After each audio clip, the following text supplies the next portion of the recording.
and he freaks out. He runs away and stuff. And what we found funny though is just that the band like is in his head all the time though. Essentially, that's when the lead singer of the band like just comes in and is like, "Ace, don't you know that love has no boundaries, race or gender and stuff?" And I was like, "Oh damn, like that's a cool message to see in a movie from '99."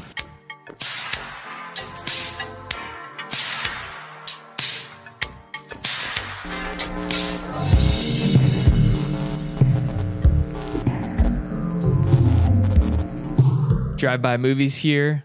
You're watching Direct to Dumpster. My name's Blaise. I'm James. This week, we're talking Wild Zero. The film's from 1999. It's a Japanese film directed by Takiro Takuchi, starring Masi Endo as Ace, Kwancharo Shintachi as Tobio, Guitar Wolf, Bass Wolf, and Drum Wolf as themselves. As themselves, interesting. I actually didn't know that. Like leaving the movie. So I'm pretty positive the band's name is Guitar Wolf in the film Wild Zero. This is kind of along the same lines of like Rock and Roll High School, where the Ramones were actually in the film Rock and Roll High School. Right. Wild Zero, the band is Guitar Wolf, and they all go by their names: Guitar Wolf, Bass Wolf, Drum Wolf. I love the names, and I love the band, and I love the music. This is an interesting horror comedy musical. Yep. Also with the musical numbers, I'd say like, I guess they were just live footage probably. Like they weren't shot for the movie. There's a lot of scenes where it's just like the band playing and it's like the full song.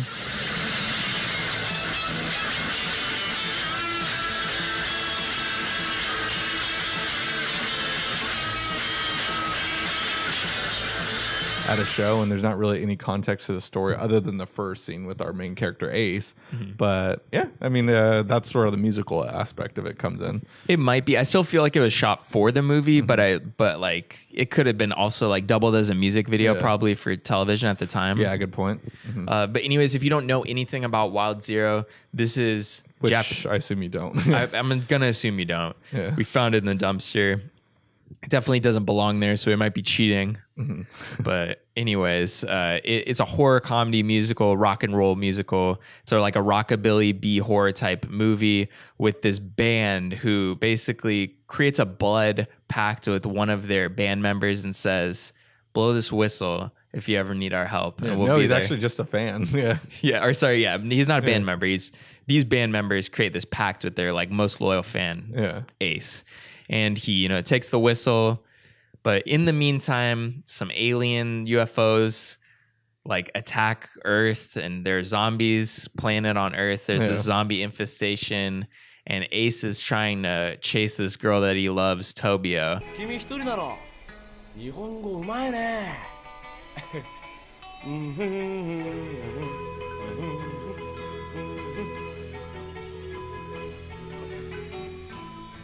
俺も一人なんだけどさ。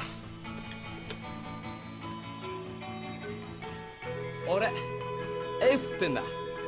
エース。エースわかる？エース。そう。そう。エース is number one. Number one の男って意味さ。 In the midst of a zombie, infestation, an alien attack. Yeah. And so he blows the whistle. The band needs to find him, come to his rescue, save him.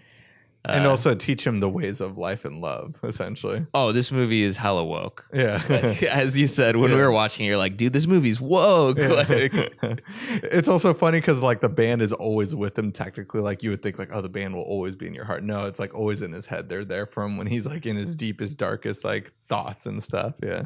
When he's facing hard times during the zombie apocalypse. So this is just a really fun zombie movie. Yeah. I mean, it feels like something that really put, Night of the Living Dead on their pedestal, whether it's the director who, loves Night of the Living Dead or Dawn of the Dead. Yeah. And it's like, I want to make a movie that has that same like fun value of like a zombie movie. I can definitely see the Dawn of the Dead influence on the zombie makeup, I'd say, because other than Dawn of the Dead, it's really just this movie that I've seen like the blue shaded zombies, essentially.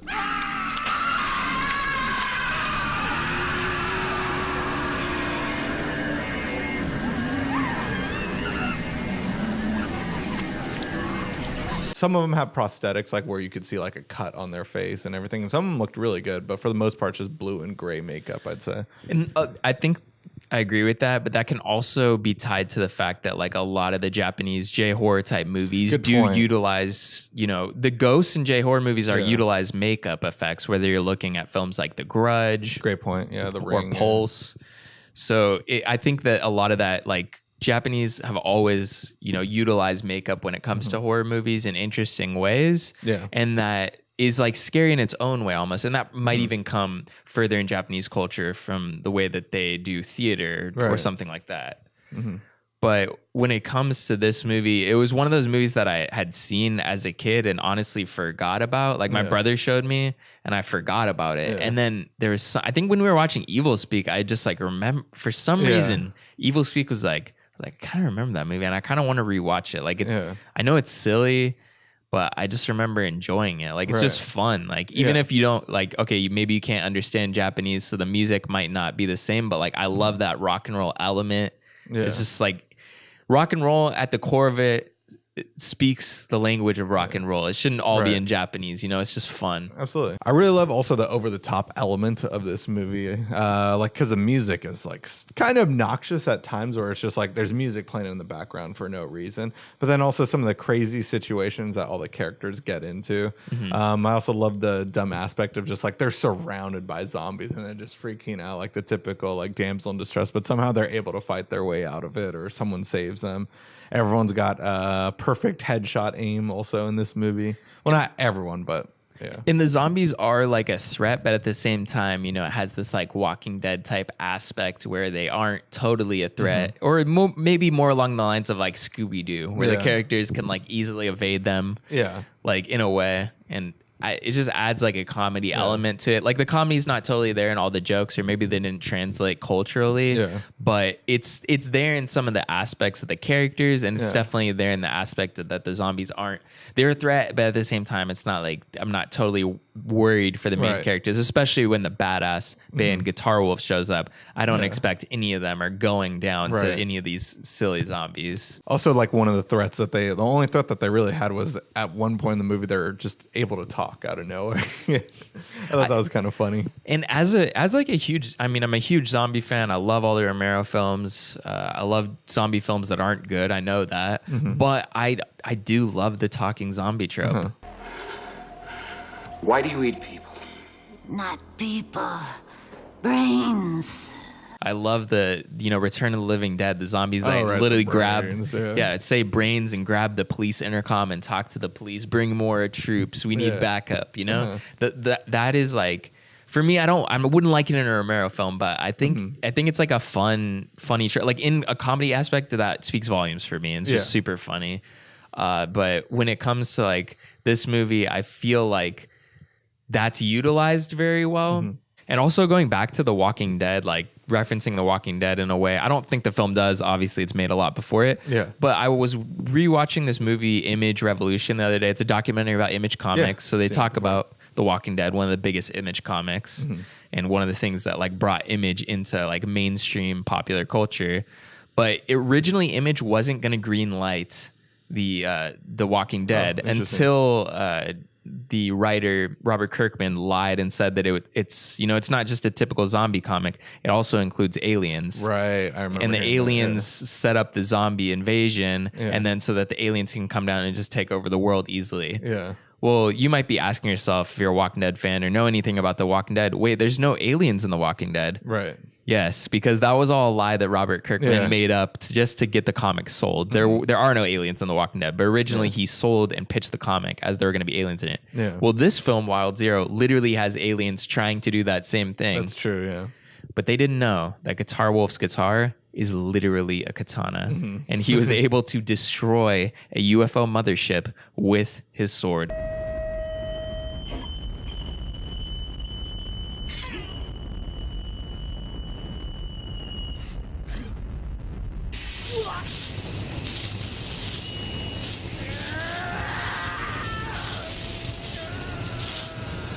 So going back to the comments of the movie kind of being woke, the kind of the theme of the movie is, and it's literally the final line of the movie is,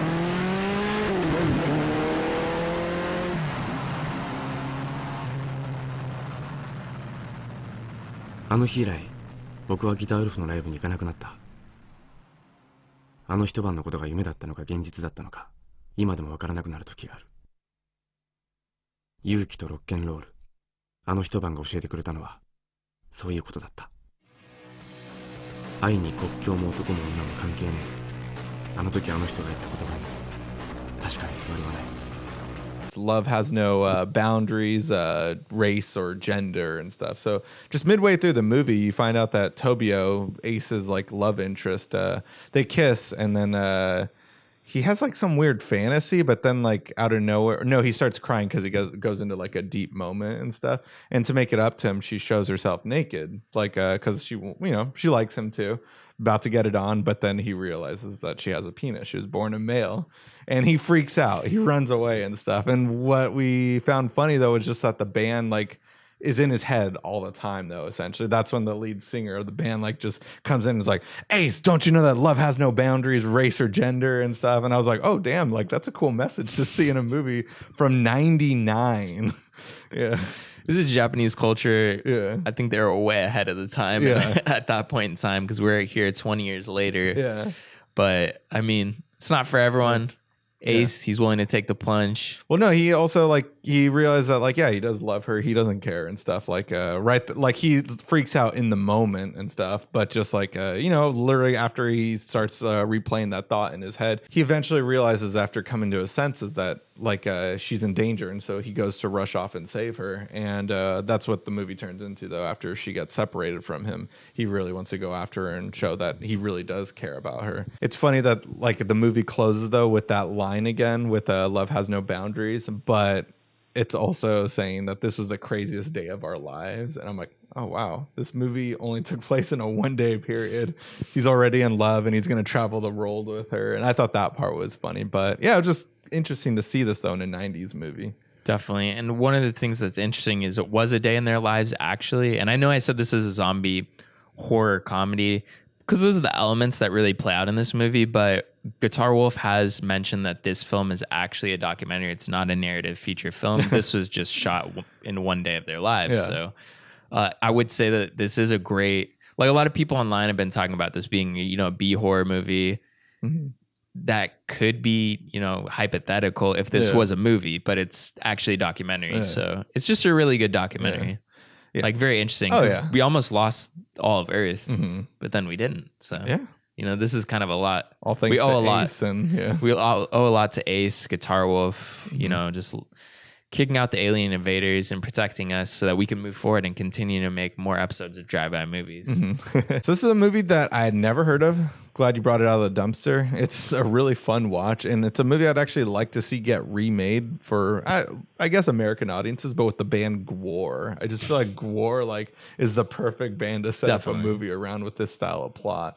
I mean, I know that the lead singer of Gwar did pass away, but they're still going though with a new singer and everything. But yeah, I just think it would be a cool concept to bring back for audiences, because this is a movie that probably not a lot of people know about. Maybe it's popular still in Japan, but either way though, I had never heard of it, and I'd love to see other audiences find out more about this movie. And this is one of those movies where I wouldn't mind seeing a remake. I definitely wouldn't mind a reimagining or remake in the sense, because you could take, a band like you mentioned, Gwar, and just adapt a whole horror movie that's just a lot of fun. And at the end of the day here at Direct to Dumpster, that's all we're trying to do is just watch, a movie that we wouldn't normally put on for, we like films here. We're not going to watch these types of movies usually, but we have a lot of fun here watching, these just kind of silly movies. And I feel like Wild Zero, embodies that type of film that we're trying to find here in the dumpster. Yeah. We're not trying to find Mistress of the Chimps, like I've mentioned for the 1,000th time. Yeah. We're looking for films like Wild Zero here.